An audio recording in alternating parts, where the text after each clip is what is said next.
Capítulo 11. A primavera foi quente, bem como o fim do verão. Agora a neve já é densa, o inverno frio, e os que dizem ser capazes de prever o tempo pelas dores nas articulações ou por qualquer outro sinal já disseram que vai ser o pior de que a memória. Anastina Nap acredita. As noites já começaram a fazer vítimas entre os bêbados e pobres que dormem ao relento, e o chão gelou de tal maneira que os que morrem de frio não poderão ser enterrados antes de o tempo aquecer. Rígidos como troncos, os cadáveres são empilhados num anexo do cemitério. Quando este estiver cheio, serão embrulhados e apinhados nas esquinas junto às casas.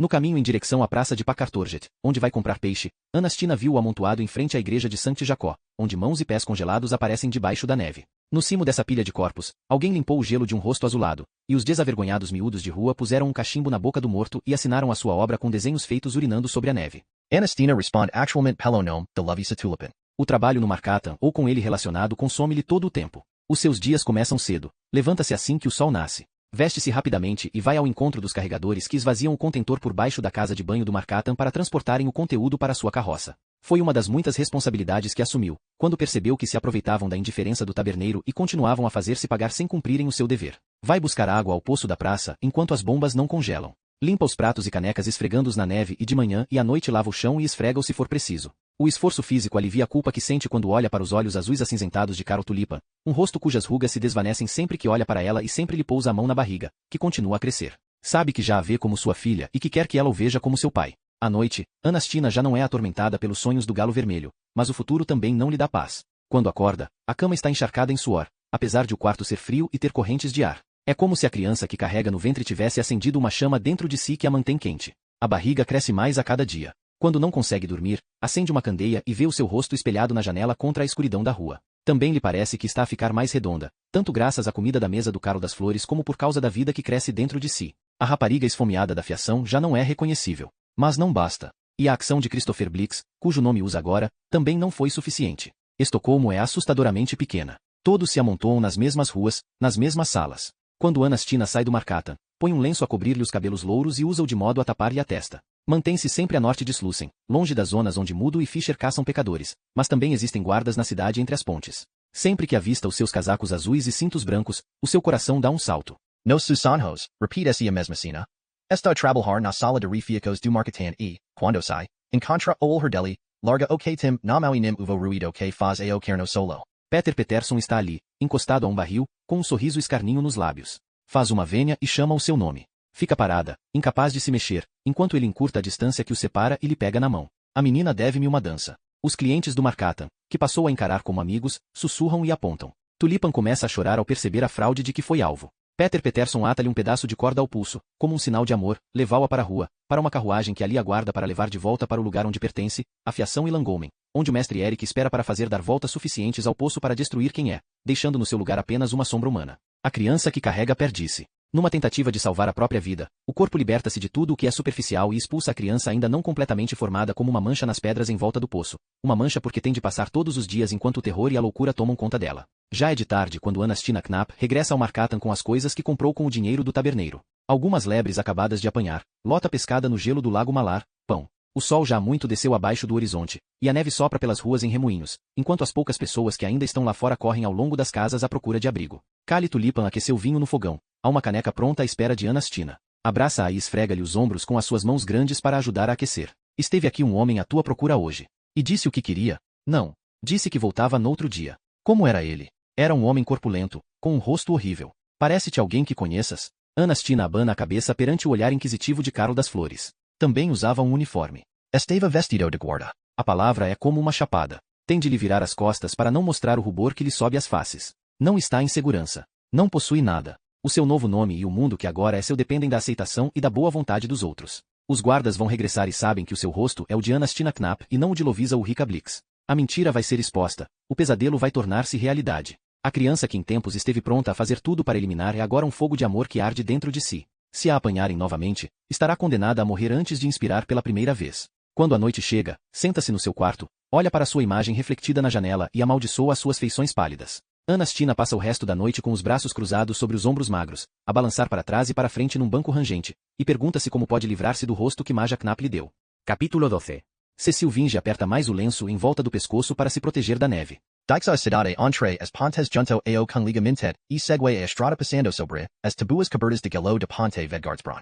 Atravessa Elgeant-Scholmen para Sotavento, passando por baixo dos estábulos reais e da casa de Perbray, para depois continuar a avançar contra o vento sobre a ponte Slactareusbron. Do seu lado direito, das águas de Strommen, erguem-se os pilares de pedra da ponte Norbro, todos eles aprisionados no gelo. As extremidades não terminadas dos alicerces aguardam desesperadamente os arcos que as completarão. O Nohamal, que hoje em dia é conhecido como Castenhof, em homenagem ao taberneiro que geriu a cave há mais de um século, ergue-se, imponente, de um dos lados da praça Normalmanstorget. 5 degraus levam-no à entrada esculpida em arenito com o monograma real. O guarda da porta conhece Vinge. Este cumprimenta o guarda pelo nome próprio e deixa-se guiar para o interior da prisão, um corredor com uma sucessão de portas, cada uma das quais a dar para uma cela individual, todas iluminadas por pequenas janelas.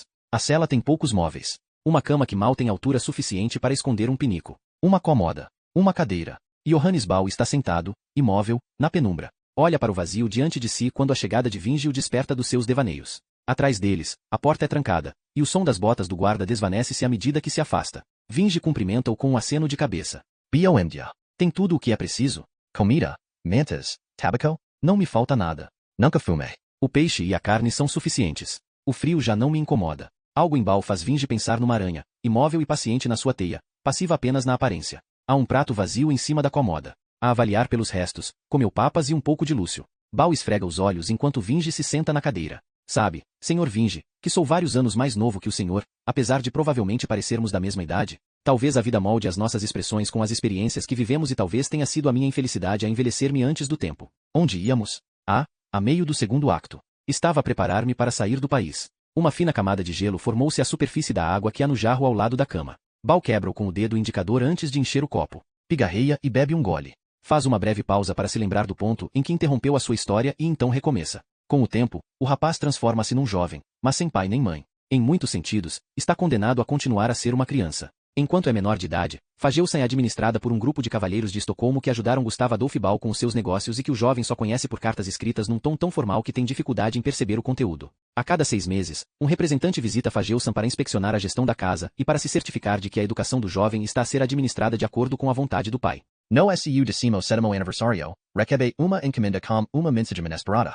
No testamento de Gustav Adolf Balk foi criado fundo especial para uma viagem educativa pelo continente. Inclui um itinerário, com as moradas dos banqueiros que foram notificados da sua chegada iminente e que estão preparados para pagar as suas despesas na moeda apropriada, em troca do pagamento acordado. A viagem é feita de navio, de Estocolmo a Reval, depois para sul, em direção a Paris, e daí para Florença e Roma. Deixa Fagelson pela segunda vez e vê os edifícios sombrios desaparecerem atrás de si, ao fundo da avenida ladeada por tilhas. Asterisco é em Paris que se desvia do itinerário. Leu sobre a cidade, cenário de romances e aventuras, terra natal de pensadores e visionários. Sempre desejara vê-la com os seus próprios olhos e descobre que os poemas não lhe fizeram justiça. Há algo no ar. Em todos os cafés e tabernas se discutem as condições e direitos humanos. A escravatura é condenada por todos. Muitos vão ainda mais longe, comparando a submissão dos escravos com o povo francês, dominado pelo rei. Por baixo de todas as intenções nobres, identifica um sentimento com o qual está mais familiarizado do que qualquer outro: medo. Como se tivesse um sexto sentido, sente-se rodeado pela sede de sangue e pela inflexibilidade que acompanham esses ideais, e quando o dia da partida chega, descobre que não quer deixar a cidade.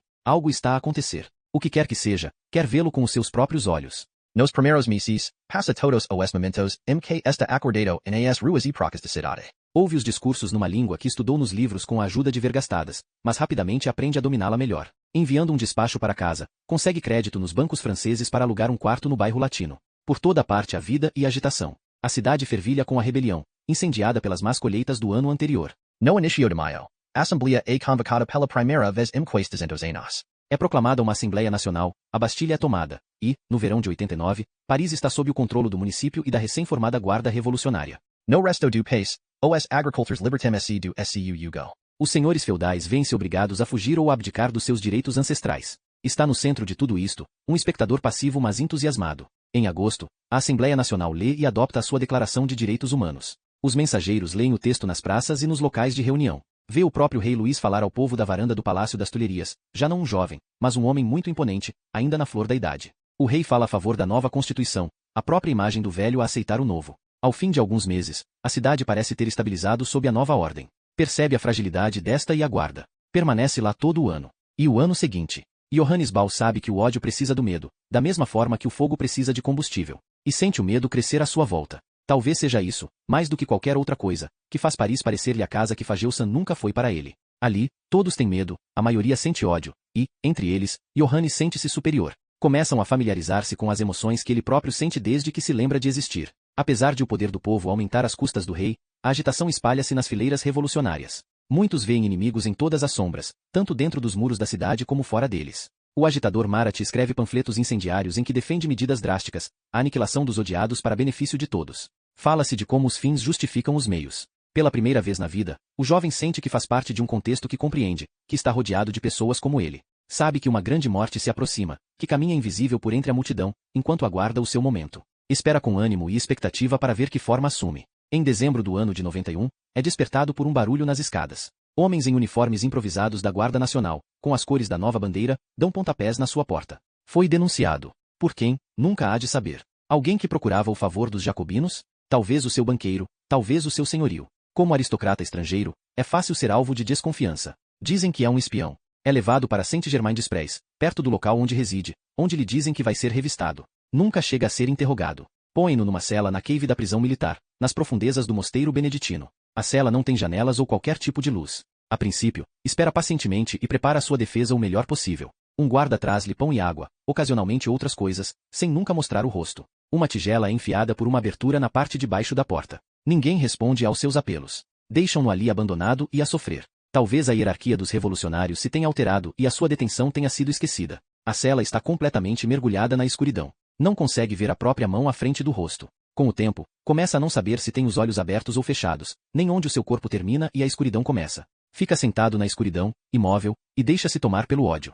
Dá-se conta de que não está sozinho. Coisas que não estão lá começam a ganhar forma. O pai que julgava morto vem visitá-lo. Quando tacteia à procura de um monte de zimbro para dormir, a mãe, que esperava pacientemente, junta-se a ele no chão e estende os braços para lhe arranhar o rosto. Defende-se, retribuindo os golpes na mesma moeda. E assim passa o tempo, sem ter a possibilidade de medir a sua passagem. É despertado do sono por sons horríveis, que rapidamente identifica como vozes humanas, em tom alto e agressivo. A porta abre-se. Entra uma luz tão forte que sente necessidade de proteger o rosto com as mãos. Umas mãos agarram-no e levantam-no do chão. É levado para o pátio em frente à igreja, onde há centenas de pessoas reunidas. Sans-culottes, a multidão revolucionária e guardas nacionais formam uma multidão, e os prisioneiros de Saint-Germain são levados para a praça. Vê a multidão a agitar-se. Aqui e ali, grupos de cabeças destacam-se e logo se afundam para o mesmo nível das outras com um estrondo. A princípio não entende o que está a ver, mas depois percebe que os prisioneiros estão a ser espezinhados até a morte. Uma dezena de homens de cada vez pisam cada um deles, agarrando-se aos ombros e à cintura uns dos outros para manterem o equilíbrio, enquanto saltam para cima e para baixo ao mesmo tempo que flectem os joelhos.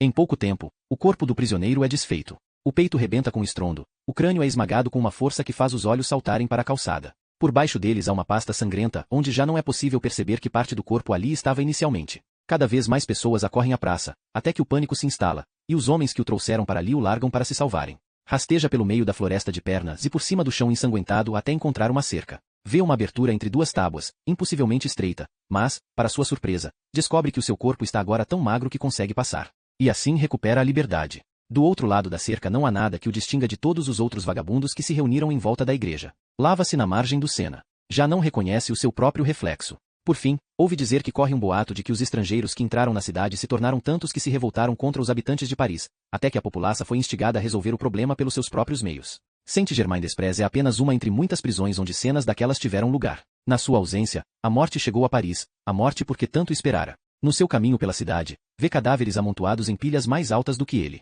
Foram massacrados aos milhares. Por toda a parte se vê o caos. Do outro lado do rio, vê homens bêbados obrigarem uma mulher a subir para um monte de cadáveres e a cantar e dançar o hino da República. Quando ela se recusa, atingem-na no estômago com uma baioneta. É agora setembro do ano de 92, e as folhas de outono estão por toda a parte. Alguns dias antes, o rei foi obrigado a fugir quando o Palácio das Tulherias foi invadido, mas foi capturado pouco depois com a família. Nas ruas, canta-se Saíra, uma melodia que conhece dos primeiros anos da Revolução, mas agora as palavras são outras. Em tempos, falará de justiça para os oprimidos. Agora fala do enforcar aristocratas nos canderos. Todos os homens são obrigados a usar o cocar tricolor da Revolução no chapéu, as cores que deviam representar liberdade, fraternidade e igualdade. O seu caminho para fora da cidade leva-o à praça hexagonal que em tempos foi conhecida como Place Louis XV, em cujo centro há agora um estranho objeto a substituir a anterior estátua equestre do pai do rei. É nessa altura que vê a sua primeira guilhotina. Não se pode esperar que um carrasco dê conta de todas as execuções exigidas pela Revolução. Inventaram uma máquina para isso. Bate palmas e ri-se tão alto que abre gretas nos lábios secos. Descalço, vira em direção a norte. Ninguém o aborda. A sua aparência é assustadora, e não tem nada de valor. Na Flandres, encontra outros compatriotas com quem pode partilhar o seu fardo e que lhe emprestam alguns trocos com a promessa de pagamento a triplicar. E assim começa a dirigir-se para casa. Em Rostock compra uma passagem num navio destinado a Karlskrona. No final do ano de 92, regressa a sua terra natal, depois ano da ausência, embora perica ter o dobro da idade que tinha quando partiu. Bal volta-se para a luz. O seu olhar parece vazio, como se olhasse para dentro, para suas memórias, para trazer à luz uma imagem do passado. Foi lá que conheci o Daniel Deval. Procurei uma boleia para Estocolmo, para regressar a Fagelsan, a única casa que me restava. Ele estava na estalagem onde entrei à procura de lugar numa carruagem. Tinha comprado bilhete para a mesma que eu, e durante a viagem pusemo-nos a falar. Bem sabe como são longas e desconfortáveis as horas passadas a sermos puxados por cavalos. Nunca o conheceu vivo, Sr. Vinge. Só lamento que os restos que foram encontrados no Faturen não lhe tenham feito justiça. Emanavam brilho,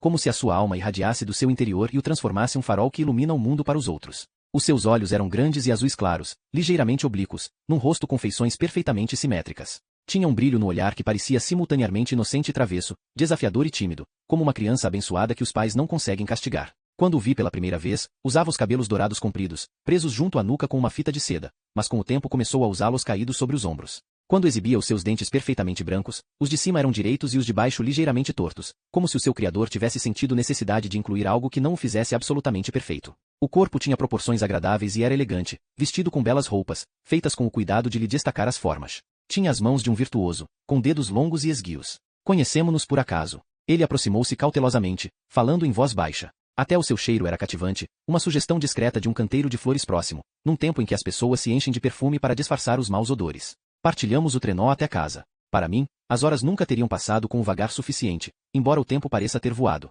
O Daniel era encantador, de pensamento ágil, um conversador agradável e uma companhia animada. Sentou-se muito perto de mim e, quando lhe disse algo que o divertiu, soltou uma gargalhada e pousou-me a mão no joelho como se não conseguisse controlar-se. Cala-se e enche mais um copo de água. Tem de entender, Sr. Vinge, que eu nunca tive um amigo. A minha solidão era demasiado grande. Não me recordo de alguém me ter dedicado qualquer tipo de atenção ou me ter feito uma pergunta por mera curiosidade. Por isso não estava preparado para o Deval. Estava vulnerável. Bebe a água até esvaziar o copo. Quando a nossa viagem chegou ao fim, o Deval ofereceu-se para ser meu guia em Estocolmo durante alguns dias. A viagem consumira-me todas as forças, e eu precisava de recuperar. Ele estava familiarizado com a cidade que eu só visitará por breves momentos. Sem ele perder-me-ia na confusão. Não vi motivo para não aceitar a oferta. Assente para si próprio. Deixe-me falar-lhe dos serões, Sr. Vinge. Houve um baile de máscaras nessa noite, menos de um ano depois de o rei ter sido assassinado noutro semelhante. Os homens pareciam apreciar especialmente o evento, e ninguém chorava sua majestade. Todos usavam máscaras, mas as roupas revelavam-lhes o berço e a fortuna. Nem eu nem o Deval pertencíamos àquele círculo, mas, quando o Daniel arranjou máscaras para nós, ninguém percebeu que não pertencíamos ali, pelo menos enquanto o vinho corria. Quando o fim de tarde deu lugar à noite, os cavalheiros seguiram para outros lugares. Seguimos o grupo e assim chegamos a uma casa afastada, junto à água, que só se podia alcançar de barco. Um homem de pele negra recebeu-nos, e logo demos conosco em salas opulentas. Ali esperavam-nos horrores, Sr. Vinge. Eu estivera a beber e, quando vi máscaras em que não tinha reparado, senti-me fascinado, tão realistas pareciam. Eram rostos desfigurados com altos estranhos, cabeças distorcidas em formas esquisitas, roupas desenhadas para fazerem quem as usava ter um aspecto deformado e grotesco. Mas rapidamente me dei conta de que aquelas pessoas não usavam máscaras. Haviam sido criadas assim e pertencem àquela casa, para o entretenimento dos cavalheiros. Ao fim de algum tempo chegaram também mulheres, com os corpos nos cobertos apenas por um véu fino, e os homens começaram a desapertar os cintos e a baixar as calças. Rapidamente, a sala transformou-se numa massa de corpos, em que homens e mulheres copulavam de todas as formas imagináveis. Os deformados cumpriam todos os seus desejos. O contexto repugnou-me. Tirei a máscara para o Deval poder ler a minha expressão. Eu pensei, o teu pai, disse ele. Só muito mais tarde percebi o significado daquelas palavras. Saímos daquele lugar. Não vi motivo para adiar mais o meu regresso à casa e preparei a minha partida. Convidei o Daniel a vir comigo para Fagelsan, porque não tinha criados e as exigências dele eram escassas. E o que aconteceu depois disso? Johannes? Encontrou a correspondência dele? Eu sabia que ele escrevia, Sr. Vinge, mas não me pareceu estranho. Demorei algum tempo a perceber o que ele escrevia e para quem. Nas cartas que enviava ao Liugensparre escrevia em código, como o senhor bem sabe, mas primeiro redigia em texto normal e depois usava uma cifra para codificar. Deve ter se esquecido de olhar para a lareira do quarto para ver o que deixará lá dentro. Estava uma noite fria. Abri-a para me certificar de que havia calor suficiente até de manhã. No meio das cinzas, encontrei uma folha machucada. O texto não cifrado que ele havia escrito. Não pude evitar lê-lo. E que conclusões tirou? O Daniel Deval era um caçador de fortunas, Sr. Vinge. Preferia conquistar o favor do chefe de polícia Liugensparre em vez de trabalhar para melhorar a sua existência. Suponho que alguém o informou da minha chegada iminente a Karlskrona, talvez um dos suecos que encontrei na Flandres. A sua missão como espião era vigiar todos os suspeitos que chegassem de França para espalhar o fogo da revolução no norte. Supus que eu era um jacobino que havia participado na rebelião e que agora regressava a casa para pregar o mesmo evangelho. Foi por isso que veio comigo para Fageusa. Esperava que eu acabasse por lhe contar os meus planos de derrubar a nossa monarquia e ter a honra de expor o golpe. E o que fez quando leu a carta? Pensei na minha mãe. Arrancava as pernas às melgas em vez de o fazer ao meu pai. E o que era o Deval senão uma melga que entrará em minha casa? Não merecia o mesmo destino? Demorei muitas horas a pensar como poderia executar tal tarefa. A minha mãe deixava as vítimas no parapeito da janela para ali morrerem. Portanto, eu precisava de um parapeito suficientemente grande para o Daniel Deval. Foi então que me lembrei da casa de Keiserska, onde fomos parar no meio de figuras seminuas e grotescas. Só nesse momento percebi que a nossa visita não fora coincidência. Lembrei-me das palavras que o Deval disse escapar e entendia o seu significado. Levará-me ali de propósito porque sabia do meu pai, que devia ser cliente habitual da casa. O Deval supôs que eu teria as mesmas inclinações. Na sua imaginação, o conselheiro Gustavo Adolf Ball teria levado o primogênito a Estocolmo para o apresentar aos desejos carnais típicos de um cavalheiro. Não tenho palavras para descrever quanto a ideia me enojou.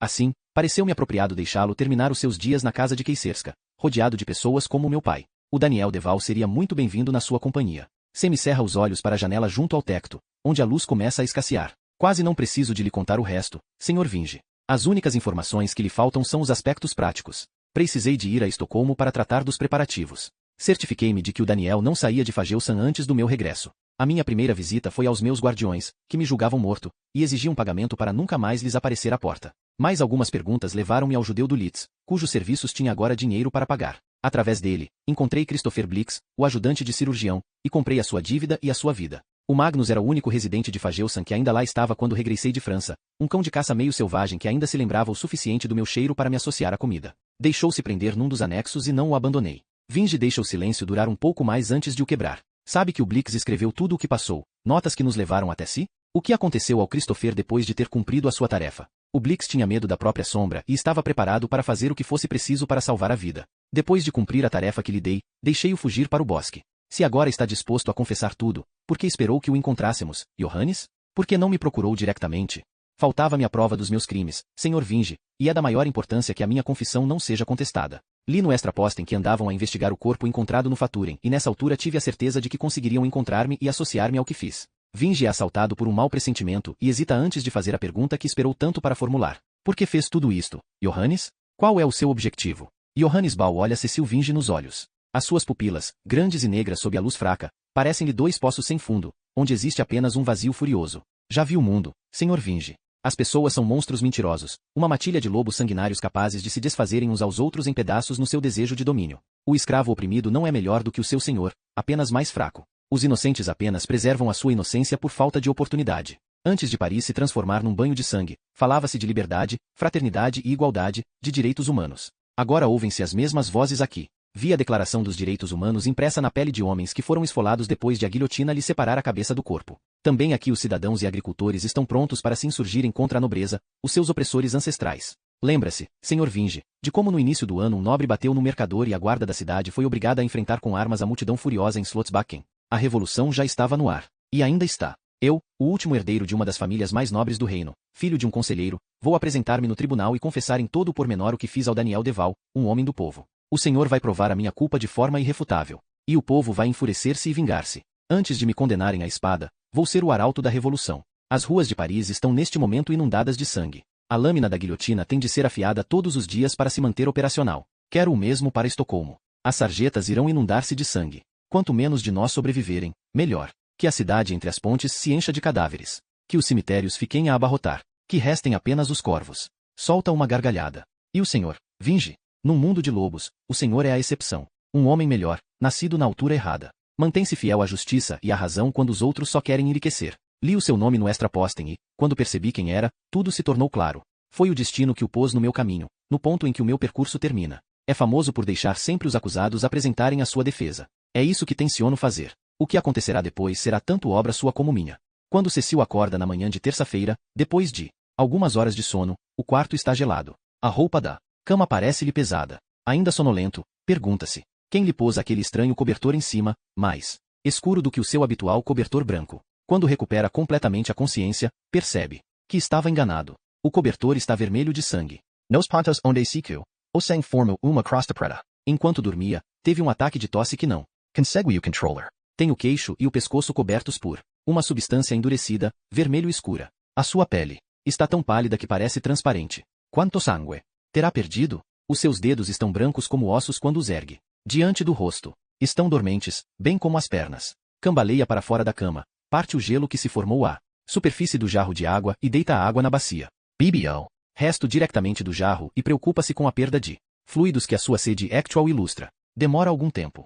Olympus e completamente. Sente dores à superfície da Hele. Quando termina, veste-se tão depressa quanto a fraqueza lhe permite, desce à cozinha e manda uma das criadas chamar uma carruagem para o levar de volta à cidade entre as pontes e a Miquel Cardel. O vapor que emana do café acabado de fazer sobe em direção às vigas do tecto do Lila Borsen. É de manhã cedo. Os madrugadores e os curiosos misturam-se com os ressacados e arrependidos que depositam a sua esperança num café reparador antes de entrarem para o labirinto de ruas e se apresentarem ao trabalho. Embora venha atrasado para o encontro, Cecil Vinge descobre que foi o primeiro a chegar. Espera pacientemente, perdido nos seus pensamentos, até que o vulto corpulento de Cardel assoma. À entrada, o guarda sacode a neve dos sapatos e agita-se, como um cão molhado. Desculpe. Acabo de encontrar o nosso caro Blom, tão bêbado que cambaleava agarrado às paredes na rua.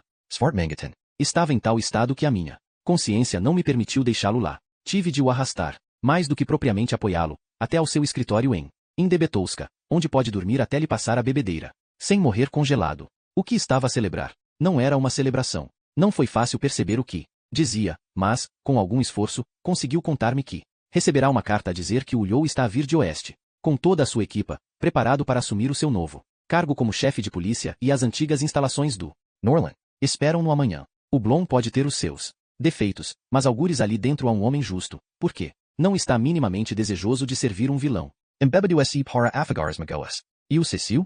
Ok. Descobriu? O Johannes Ball contou-me uma história sobre como se cria um monstro. Já vi isso noutras ocasiões, Jean Michael. Mas raramente tão óbvio, situações em que o criminoso começou por ser uma vítima. Mas ainda não terminamos. Há pontos da sua história que ainda não fazem sentido para mim. Tenho de confirmar as minhas suspeitas antes de me voltar a encontrar com ele. Miquel Cardel sente o peso do punho de madeira e Recorda todos os meros que do sempre que era enganado. sabe melhor do que ninguém que o Vinge está a dizer a verdade. Jean Michael, tenho de lhe pedir uma coisa. É só dizer.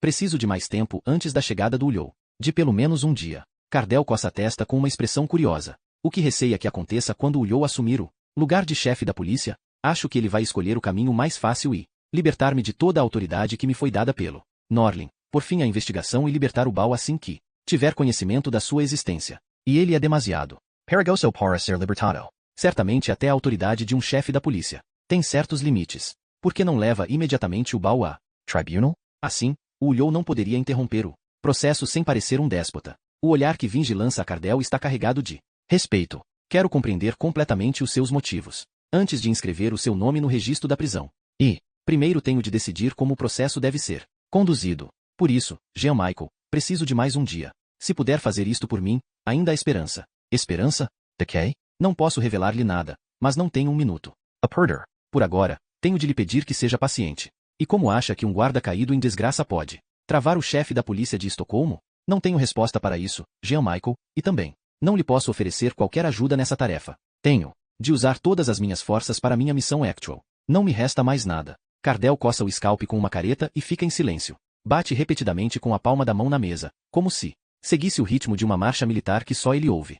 Eu. Fim de um minuto. Ergue a cabeça e fita novamente o olhar. The winch. Se é disso que precisa, é isso que vai ter. Um dia. Dá meia volta no banco e agita o braço de madeira no ar. Menina, leva estas canecas de café e traz aguardente. O guarda Miquel precisa de pensar e de inspiração. Vinge despede-se dele e sai para as ruas, em direção ao Branda Tonten, encolhido para se proteger do vento. Encosta o lenço à boca enquanto tenta respirar devagar, com medo da respiração irregular que anuncia um ataque. The toss. Lentamente. Recupera o controlo sobre o corpo e Esfrega um punhado de neve na cara antes de atravessar a Praca. Capítulo 14. Numa esquina da rua Prastatan costuma haver um pedinte por quem Anastina já passou muitas vezes, a caminho da grande praça e do mercado. Normalmente está sentado em cima de duas tábuas com que improvisou um banco e no colo mostra o defeito que lhe serve de ganha-pão. Tem ambas as mãos desfiguradas, de uma forma que faz os que passam ficarem parados a olhar ou entrarem na sarjeta para não se aproximarem demasiado. A deformidade não foi causada pelo fogo. É como se algo lhe tivesse transformado as mãos em cera e as tivesse moldado com formas novas e anormais. A carne dos dedos parece ter derretido, deixando as pontas sem unhas e pouco mais de uma fina camada de pele a cobrir os ossos. Nas palmas e costas das mãos há formas estranhas, buracos e altos, e a pele está descolorada e é quase tão lisa como a de um bebê. É este homem que ela procura com a sua pergunta, mas descobre que não está sempre ali. Tem de esperar e tenta afastar o frio do corpo quando se torna demasiado difícil estar ao relento. Por fim, o homem aparece, com as tábuas debaixo dos braços e as mãos envoltas em ligaduras. Dá-lhe tempo para se instalar, organizar o seu espaço e sentar-se. E para depois retirar as ligaduras e expor as mãos desfiguradas aos olhares e à neve. A sua respiração torna-se acelerada quando as vê, tal como se lembrava. Aproxima-se e estende-lhe o pão que guardou do pequeno almoço. Ele pisca os olhos perante tal opulência e parece ainda mais confuso ao ver quem lhe a oferece. Abençoada sejas, filha, mas o que fiz eu para merecer tamanha dádiva? Quero saber o que lhe aconteceu às mãos. Quase sorri de alívio. É uma história que já contei muitas vezes e por muito menos do que isto. Já estiveste no Clara sujo, rapariga? Ela assente com a cabeça. Então talvez conheças um odor especial, que não vem da água fétida ou do lodo ao longo das margens. Há lá uma fábrica onde trabalhei quando era jovem. Fazem sabão, rapariga, para os pobres se lavarem no Natal e para a higiene matinal dos nobres. A arte é a mesma. A diferença está no cheiro. Mas antes do perfume vem o fedor, e esse vem de carcaças de animais. São derretidas para extrair a gordura. Depois está misturada com outras coisas e solidifica. Num piscar de olhos, o sabão está feito e pronto a ser usado. Eu era um aprendiz ávido e jovem e fui descuidado quando estava a misturar a potassa com a cal. Ficou demasiado forte. Entornei o pó branco nas duas mãos, quando as enfiei numa tina de água para as lavar, ouvi o meu mestre gritar-me palavras de aviso. Era tarde demais. Foi como se tivesse enfiado as mãos em óleo a ferver. As cinzas queimam quando são misturadas com água, sabes, e consomem tudo o que encontram. Fiquei como vês. Por piedade, deixarão-me continuar a trabalhar lá na limpeza, mas já não sou tão trabalhador como era, e o que ganho não chega para me sustentar. Anastina deixa as palavras assentarem-lhe na mente enquanto pondera. Qual foi a sensação? Ele ri-se. Foi um prelúdio da descida aos infernos que me está seguramente destinada, rapariga. Quando percebe que ela não parece achar graça, diz num tom mais sério. Nunca senti nada pior. Quando meu mestre pegou num pano de lã e limpou as cinzas, que agora pareciam uma papa fervilhante, foi como se me estivessem a arrancar a pele das mãos. Foi buscar limões, para aliviar a dor com o sumo, e talvez fosse a coisa certa a fazer, mas a dor durou dias. Senti-me como se estivesse a tocar em brasas incandescentes. Cospe ao visitar a memória. Quando ergue o olhar, a boa disposição desapareceu. Pronto. Querias mais alguma coisa? Agora que as memórias voltaram, o teu pedaço de pão já não me parece um pagamento tão bom. Consegue voltar a preparar essas cinzas? Como as que o queimaram? E o pago? Não demoram mais de meia hora a deixar a cidade entre as pontes. Talvez seja apenas uma ilusão causada pelo terreno, mas Anastina tem a impressão de que o edifício junto à margem do Clara sujo está inclinado sobre a água, como se o pântano em que foi construído já não tivesse forças para sustentar o seu peso. Tem de esperar pelo pôr do sol e pelo fim do dia de trabalho. Um a um ou em pequenos grupos, os trabalhadores deixam a fábrica e caminham para casa por cima do gelo e da neve endurecida. Vê o homem das mãos deformadas contar em voz baixa para se certificar de que todos se foram embora. Inquieto, olha em volta antes de lhe fazer sinal para o seguir. Contornam a fachada do edifício do lado da terra e descem para a praia coberta de gelo. Do lado voltado para a água, a casa é sustentada por pilares, suficientemente altos para lhes permitirem passar por baixo. O pedinte passa por entre as tábuas acima de si e pragueja em voz baixa quando os pés resvalam na superfície escorregadia. Encontra o buraco que procurava, suficientemente grande para lhe permitir passar a mão e o antebraço e abrir uma tranca. Por baixo do buraco há um monte de escória congelada. Anastina supõe que é aberto todas as manhãs quando o chão é varrido e os dejectos são empurrados para a água. O seu companheiro pede-lhe silêncio com um gesto antes de levantar a abertura no chão e de espreitar lá para dentro, com a mão livre a cobrir-lhe a boca para impedir que o vapor da respiração o denuncie. Fica parado um bom bocado antes de subir. Anastina espera pelo seu sinal para o seguir. Capítulo 15. Cardel agita o braço bom para fazer o sangue correr-lhe para os dedos congelados e pula sem sair do lugar para aquecer. Esperou mais de meia hora no pátio em frente à casa baixa. A criada, que se recusará a deixar entrar um desconhecido, especialmente com a aparência de Miquel Cardel, obrigara-o a esperar lá fora até a senhora chegar da cidade. Quando lhe pediu uma bebida quente para afastar o frio, ela deu uma gargalhada e voltou a fechar-lhe a porta na cara. Cardel está farto de esperar. Sempre que olha para o relógio da igreja de Catarina, que consegue ver apoiando uma bota no cepo em frente à casa e erguendo-se algumas varas acima do chão, convence-se de que o mecanismo deve ter congelado e de que os ponteiros pararam de se mover. Finalmente, a porta volta a abrir se, e a mesma rapariga aparece. Pode entrar e beber uma cerveja aquecida se quiser. A senhora vem já. A ideia de beber uns goles da bebida quente é o bastante para travar os planos de vingança de Cardel. Sacode a neve dos ombros e bate com as botas no chão antes de entrar para o espaço aquecido. Cheira a pão. Depois de pendurar o casaco e o lenço do pescoço, sente o calor vindo do fogão descongelar-lhe as articulações e solta um suspiro de alívio. Para lá da cozinha encontra-se a dona da casa, iluminada por uma luz fraca. A viúva Froman ainda veste o luto da cabeça aos pés, apesar de se terem passado muitos anos desde o falecimento do marido. Ela própria já deve passar dos 60. Cardel supõe que o casal não teve filhos e que, após o falecimento do marido, e a falta de mais familiares, ela se tenha mudado permanentemente para a sala. Apesar do aspecto simples da casa, a viúva tem uma aparência formidável. Tem as costas direitas como o cabo de uma vassoura e está sentada demasiado perto da lareira. O seu rosto severo não revela o menor indício de autocomiseração,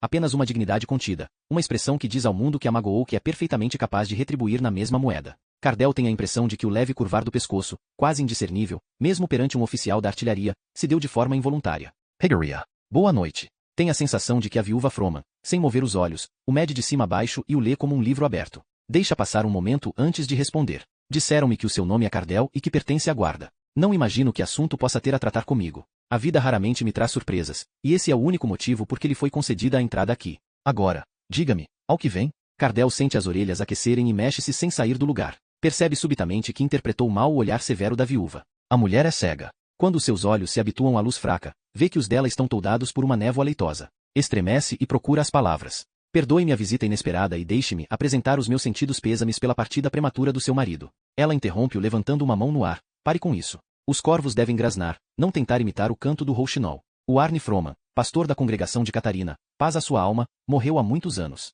O seu corpo estava tão impregnado de álcool que todas as larvas que se aproximaram do caixão devem ter morrido imediatamente. O facto de eu ainda estar de luto diz mais acerca de mim do que do pastor. O melhor que o senhor guarda tem a fazer é ir direto ao assunto. Cardell assente, mas depois lembra-se de que a viúva não vê. Procura coragem para dizer o que tem a dizer e surpreende-se ao descobrir que surge com facilidade. Parece-me que tem uma vida simples, tendo em conta a posição importante que o pastor ocupava. Experimenta uma certa satisfação ao ver a viúva hesitar perante aquelas palavras, antes de recuperar a compostura. Cardell apressa-se a continuar. Diga-me, a senhora Frohman por acaso não conhece um homem chamado Ulloa? Magnus é o seu primeiro nome. Sente algo mudar no ambiente, tão palpável como uma corrente de ar gelado a entrar por uma janela partida. Quando ela responde, já não há sarcasmo na sua voz. Sim. Lembro-me do Magnus Ulloa. O Ulloa fugiu para a Noruega com as esmolas da paróquia há uns anos. Talvez esse dinheiro possa ser-lhe útil, agora que perdeu o seu marido. Cardell pergunta-se se é possível uma pessoa completamente imóvel ficar ainda mais quieta, mas constata que, se alguém está à altura desse desafio, é a viúva Frohman. Não precisa de me lembrar de quem o Ulloa é nem do que fez. Conheço a história demasiado bem. Existem certamente muitas outras pessoas na mesma situação que a viúva Frohman, que também se lembram do nome Ulloa. Provavelmente tem filhos e netos que não tiveram uma vida mais privilegiada por causa dos seus crimes. Talvez saiba os nomes destas pessoas. Claro que sim. Diga-me, senhora Frohman, tendo vivido tantos anos na companhia de um homem que conhece bem a Bíblia, está familiarizada com a expressão olho por olho, dente por dente? A viúva Frohman exibe uma fileira de dentes afiados no meio da penumbra. Cardell demora alguns instantes a perceber que está a sorrir.